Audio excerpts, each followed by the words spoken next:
राजस्थान की सुनसान रेत के बीच खड़ा है एक वीरान किला, भानगढ़ का किला। दिन में भी जहां जाने की हिम्मत कम ही लोग करते हैं और सूरज ढलते ही सरकार तक ने चेतावनी लगा रखी है, सूर्यास्त के बाद प्रवेश निषेध है। लेकिन इंसान की सबसे बड़ी कमजोरी होती है जिज्ञासा।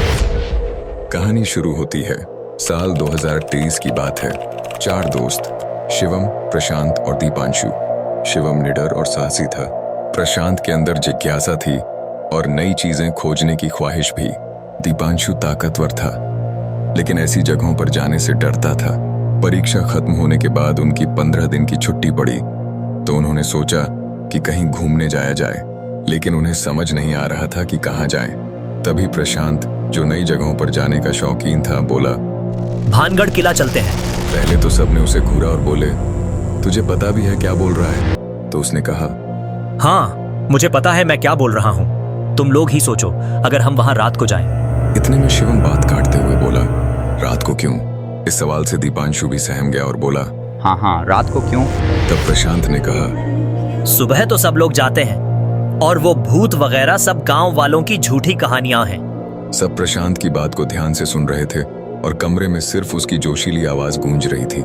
इस पर शिवम बोला, भाई, अगर 1-2 लोग बोलते तो मान लेते, पर पूरा शहर, पूरा गांव झूठ नहीं बोल सकता।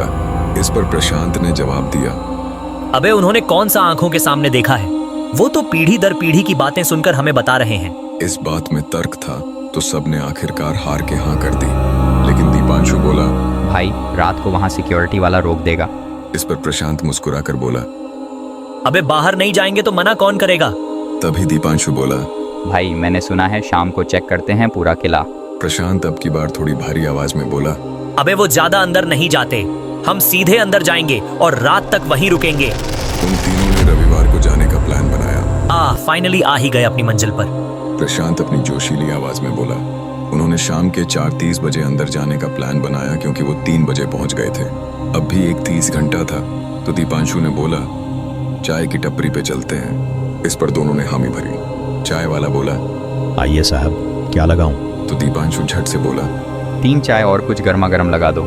चाय पीते वक्त दीपांशु से बातों बातों में बात निकल गई कि यहाँ पर सच में भूत होते हैं। उनकी बातों पर चाय वाला गौर कर रहा था तो वो उनके पास आया और बोला, मैंने आपकी बात सुनी। उसने कहा, यहाँ पर कभी किसी ने भूत नहीं देखा है और शायद जिसने देखा होगा वो दोबारा कुछ देखने लायक नहीं बचा होगा। चाय वाले के इतना कहते ही तीनों के चेहरे पर पसीने की बूंदें आ गई थीं।